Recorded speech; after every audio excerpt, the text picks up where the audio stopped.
I've wanted to compare release Death Knights to final patch Death Knights for some time now to actually have the talent trees, the glyphs, everything that made them so overpowered in front of me so it can be easy to understand, with things which I could show you rather than just saying, yeah, believe me bro, it was like that back then. And fortunately, I've been able to do that. Through the power of the internet and archiving, I've been able to track down the beta Death Knight talents, abilities, glyphs, pets, pretty much everything. Well, apart from rune forging, but it doesn't look like that changed too significantly. Before we go on though, do you ever have someone's channel recommended to you all the time and you watch their stuff, but then you go and look and realize you aren't subscribed?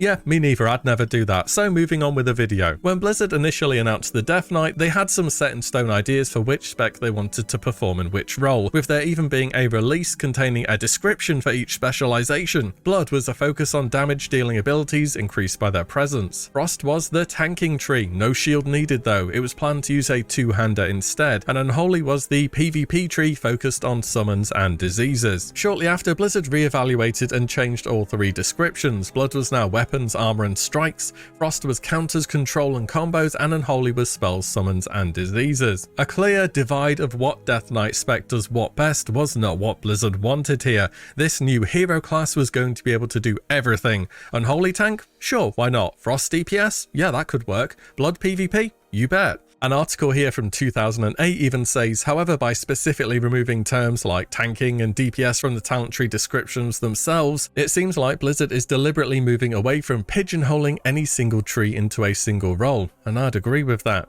And that's certainly what Death Knights were on release. It is interesting to note that from the beta talents, a lot was actually buffed in an early patch 3.08, which was about 2 months after launch, but in each major content patch after that, you can find more or less every single Death Knight ability having its scaling toned down in one way or another. In terms of nerfing them though, it was more about removing the really broken stuff and trying to get them in a more balanced state. Nevertheless, these are the Death Knight talents, abilities and glyphs from the beta stage of Wrath of the Lich King. According to the pages I found, the spell info was last updated 6th of August 2008 and the talents 9th of August 2008, and the expansion would go on to launch in November, just for reference. We're going to check out the interesting changes, which talents were removed or nerfed, and why they were just so broken. We're going to start off with Blood, which at the start of Wrath of the Lich King was mainly a DPS spec. They have Blood Rune Mastery. When you hit an enemy with Blood Plague, there's a 10% chance for runes to activate 50% faster for 5 seconds. This was removed later on and won't be on live,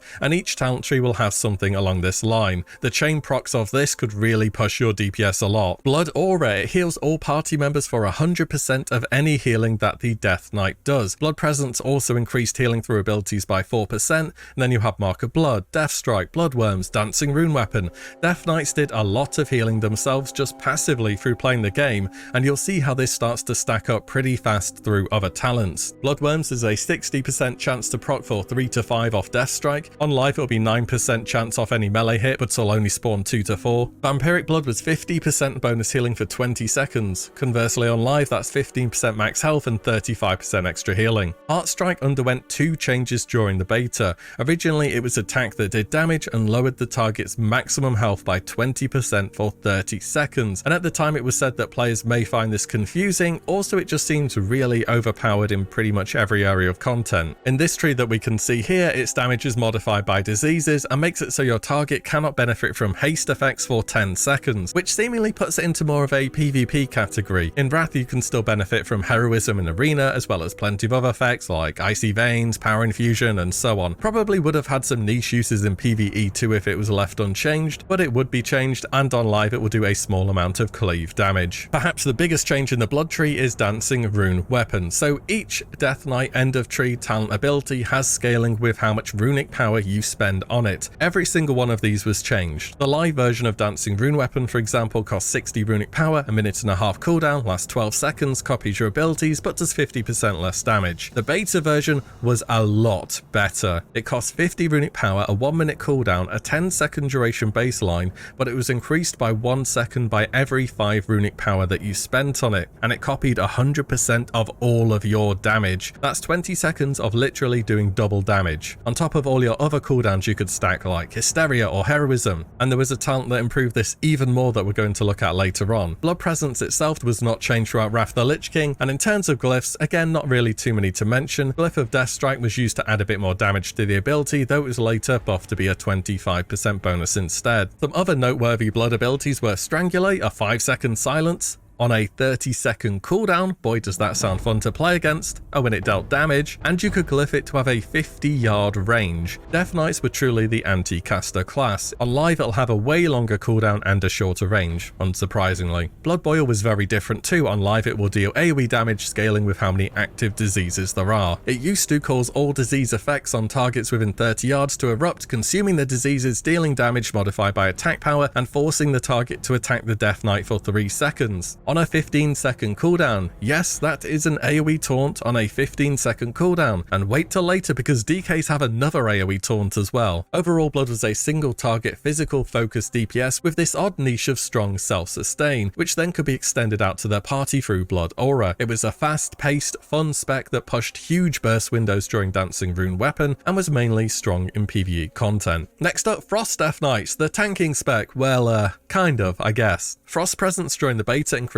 armor by 45%, magic resistance by 57%, and threat generated by 45%. It certainly made DKs much tankier, specifically against spellcasters. This would be a trend for the DK, and powerful magic mitigation has always been one of the things they are known for doing as the best. Later in the expansion, Frost Presence would be changed to this. I'd say out of all the 3 specs, Frost has the most changes and the most just broken stuff. Remember the Shadow Frost DK just being able to spam Icy Touch and delete people? Well, already looking at the talents through improved Icy Touch, Glacier Rot, and Black Ice, this ability is doing 50% more damage. Lichborn in the beta made Will of the Forsaken look balanced. In fact, it was very reminiscent of the vanilla beta Will of the Forsaken. It had a pretty hefty 5-minute cooldown, but it made you immune to charm, sleep, or fear effects for an entire 30 seconds. On top of that, melee attacks had a 25% chance to miss you because sure, let's add a mini evasion on top of one of the most powerful PvP racials ever. That sounds fine to me. It also changed your character from humanoid to undead, which opened up some new weaknesses as well, such as you being susceptible to pre-shackle undead or paladins turn evil. However, you could also now spam heal yourself through Death Coil. This is an interaction which did go to live, though on live Lichborn was nerfed to a shorter cooldown, duration, and it didn't have any evade chance anymore. Killing Machine was not a chance to proc on damage, it was now 100% proc on crit. Imagine how much that's going to be up when you're dual wielding. Runic Power Mastery on live is not very exciting, however the beta version of it has to be one of the most overtuned talents I have ever seen. 12% more damage from spells, I'm not sure if this includes physical attacks, 12% more Death Pact healing, Icebound Fortitude has 3% more damage reduction,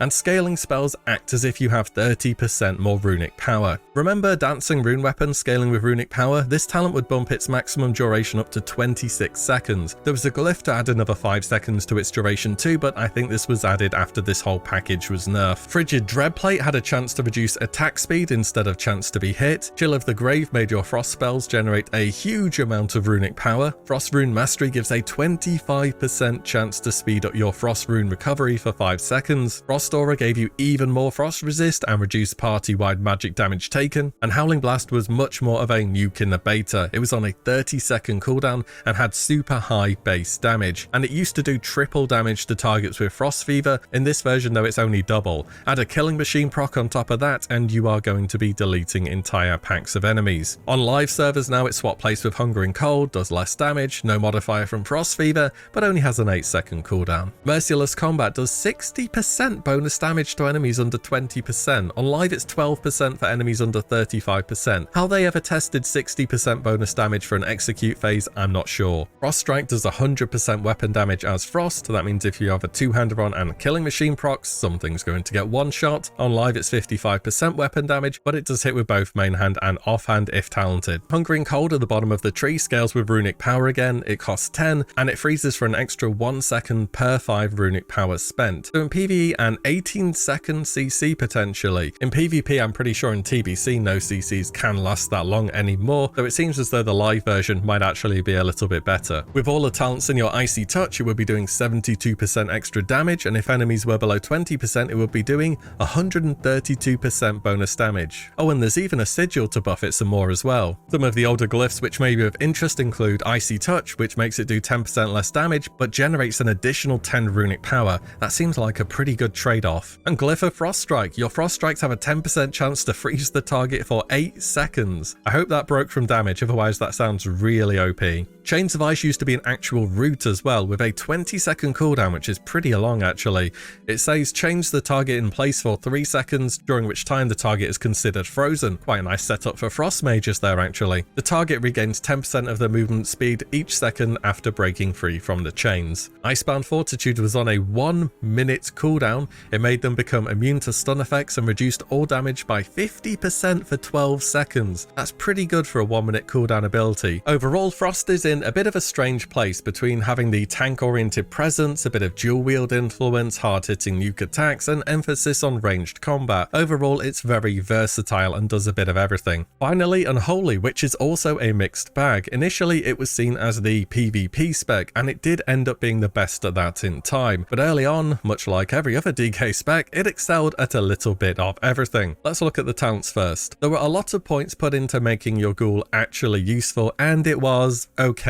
The problem was early on ghouls didn't have avoidance, meaning they just got deleted by random AoE during most encounters. Other than that, improved corpse explosion added another disease to your kit, as well as Ferocious Dead, empowering your summons and making Death Pact give you a massive heal over time for 15 seconds. Shadow of Death was one of the most notorious spells in the Death Knight's kit early on, meaning when the DK died, well, they didn't, so they carried on as a ghoul for 45 seconds. And as you can see, this talent is really high up in the Unholy tree, so anybody could spec into it fairly easily. And yes, this worked in Arena. You know what else you could use in Arena? Raise Ally on Arena team members to turn them into a ghoul if they died, and both of these made it to live somehow, but they will get nerfed by final patch, unsurprisingly. Summon Gargoyle was also very overpowered during the beta. On live, it will be on the ground, so it's kind of easy to focus down. On beta, it would really fly to its location, meaning you had to be ranged or you had to death grip it to deal with it. It did a lot of damage, and its duration could be extended by your runic power up to a total of 1 minute. It cost 8 runic power per second,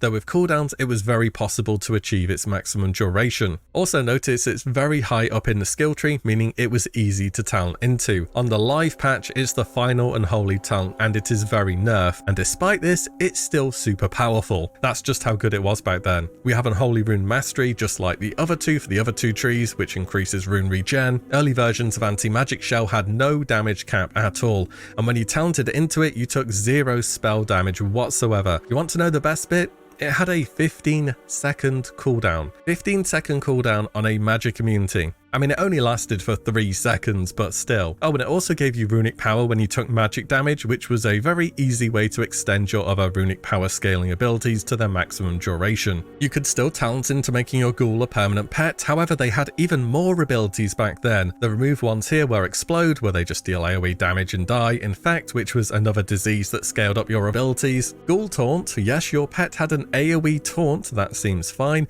and Thrash, which was an interrupt, because DKs needed another way to interrupt spells on top of Mind Freeze, Strangulate, Death Grip, and Gnaw. I'm probably even forgetting some here, they have that many ways to do it. Bone Shield used to be 40% damage reduction instead of 20%, and Scourge Strike underwent a few changes. The first iteration of this spell was called Degeneration. Instantly attack the target, do damage, apply a disease. Any existing heal over time effects on the target become corrupted, dramatically increasing the damage done by the disease and removing the healing effect. Degeneration was later changed to be called Scourge Strike, which initially did something very similar, just a bit less damage. Resto Druids were not playing the game in early Wrath at all. Finally in the tree was Unholy Blight, which dealt damage around you and caused Blood Plague as well. Like every other end of tree talent, it's scaled with your maximum runic power, though it doesn't seem quite as good as the other talents the Death Knight has in this tree. On live, this stops your diseases from being dispelled after a target's hit with Death Coil, which does seem a lot better, especially for PvP. Some notable glyphs were Death Grip, which added a short stun to the spell but increased the cooldown, and you can't forget forget Glyph of Death and Decay, which meant that targets standing in the AoE had a 20% chance to cower in fear for 2 seconds, and this could chain proc. An AoE 2-second Horrify on a spell that lasts 10 seconds. Again, that sounds just about fine, doesn't it? And you know what, despite literally everything I've gone over here, despite DKs being nerfed in practically every single major content patch during Wrath, they are still one of the strongest DPS and tanks in the game. The Death Knight could really do anything between a DPS or a tank in any spec. There was the most flexibility